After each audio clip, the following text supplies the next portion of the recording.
నమస్తే, welcome to reflection news. నేను శర్మ.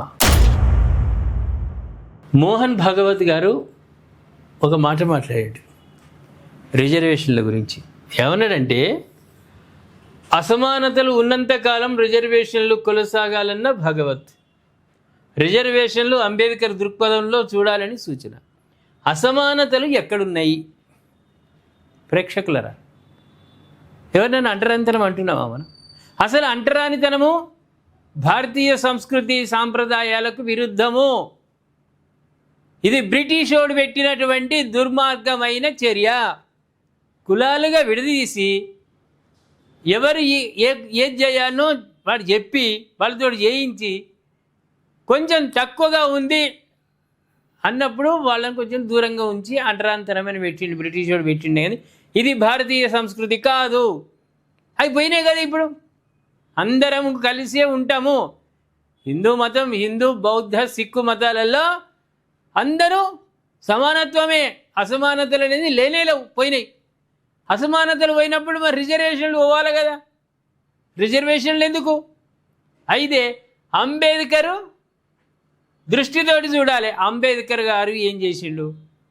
40 ఏళ్ళు మాత్రమే రిజర్వేషన్లు అన్నాడు. వాళ్ళు ఎవరైతే ప్రజలకు గ్రామాలకు దూరంగా ఉంటున్నటువంటి వాళ్ళు మళ్ళీ ఉన్నతికి వచ్చి ప్రజల్లో కలిసి వాళ్ళు ఉద్యోగాలు పొంది వాళ్ళ కాళ్ళ మీద వాళ్ళు నిలబడాలంటే 40 సంవత్సరాల పాటు రిజర్వేషన్లు కొనసాగించాలి. ఆ తర్వాత అప్పటి పరిస్థితులకు అనుకూలంగా మార్పులు చేయాలన్నారు.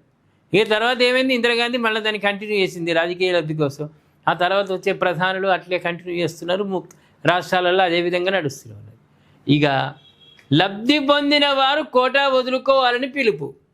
నీ ఇంట్లో నీకు వచ్చింది, కొడుకు ఉద్యోగం వచ్చింది, రిజర్వేషన్లు, మళ్ళీ తర్వాత తరం వాళ్ళకు రిజర్వేషన్లు రద్దు చేసుకోవాలి. సొంతగా నిర్ణయం చేసుకోవాలి. ఎవరిది వాళ్ళే సొంతగా నిర్ణయం చేసుకొని ఆ రిజర్వేషన్లకు వాళ్ళు దూరంగా ఉండాలని పిలుపునిచ్చింది. సాధ్యమవుతుందా? ఫ్రీగా వస్తుందంటే ఫినాయిల్ తాగేటువంటి మనస్తత్వం మనది. ఇక రిజర్వేషన్లు వదులుకుంటామా? అది కాదు.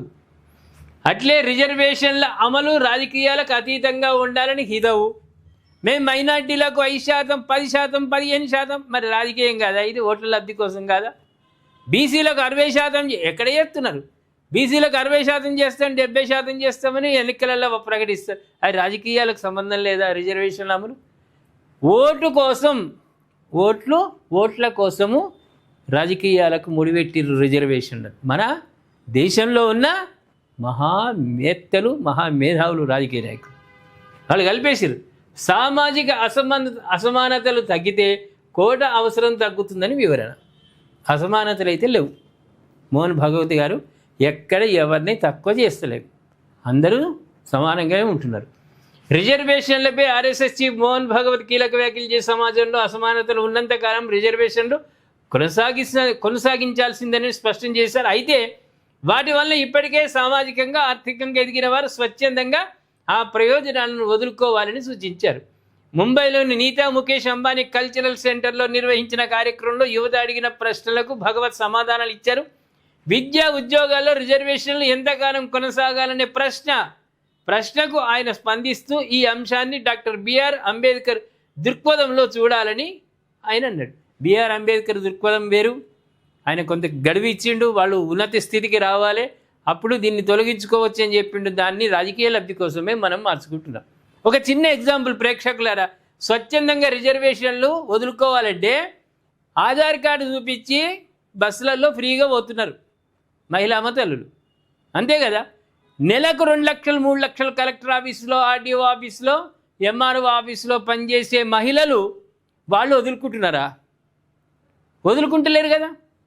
డిలక్స్ బస్సు ఎక్కినా ఎక్కరు వాళ్ళు. వాళ్ళకి కావాల్సింది నాన్ స్టాప్ ఎక్స్ప్రెస్ బస్సులు, ఎందుకంటే ఆధార్ కార్డు వెళ్తుంది. పర్సులలో ₹1,00,000 2 లక్షలు ఉన్నా కూడా ఆధార్ కార్డు చూపించి ఫ్రీగా పోతున్నారే. అది మన తత్వం కదా. ఏదైనా లబ్ధి పొందాలి, ఫ్రీగా ఏదో వచ్చినా కూడా మనం సద్వినియోగం చేసుకుంటాం. మరి అటువంటి ఆధార్ కార్డునే వదిలిపెడతలేమే. ఇక కుటుంబాలు ఆ ఇంట్లో ఒకడు లబ్ధి పొందితే రిజర్వేషన్ల ద్వారా మిగతా రిజర్వేషన్లను వాడు ఉపసంహరించుకోవాలి. వాళ్ళు ఉపసంహరించుకోవాలంటే ఉపసంహరించుకుంటారా? ఏమంటారు ప్రేక్షకులారా? స్వచ్ఛందంగా రిజర్వేషన్లు ఒక కుటుంబంలో ఒక వ్యక్తి అనుభవిస్తే మిగతా వాళ్లకు రిజర్వేషన్ వర్తించకుండా చేసుకోవాలని భగవత్ పిలుపునకు మీరు స్పందిస్తారా? ఏ విధంగా స్పందిస్తారో తెలియజేయండి. సబ్స్క్రైబ్ చేసుకోండి, షేర్ చేయండి.